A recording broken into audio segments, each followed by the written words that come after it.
Welcome to Chillin' 101. We hope this video helps. You start by preparing the essentials. Check device IP, router LEDs, and when drops occur so you have data. Then power cycle modem and router, turn both off for 30 seconds, then back on to clear transient errors. Once done, plug your computer directly to the modem with an Ethernet cable and run a ping to the gateway, ping 192, 168, 1, 1. This shows whether the issue is local or upstream. Make sure to note packet loss or high latency as clues for the next steps. Next, delve deeper.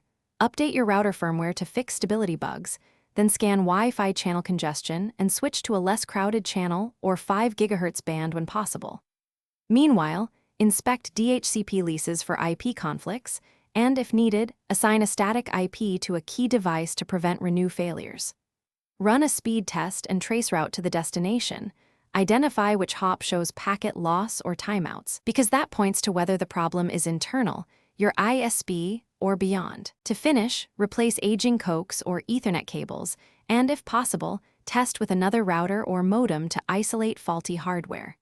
Configure router co-S to prioritize critical traffic and limit background updates that can overwhelm bandwidth. Schedule automated reboots during low-use hours to maintain stability. If problems persist, collect logs, ping/traceroute results, and timestamps. Then contact your ISP, provide that evidence so they can escalate. 1. Troubleshooting.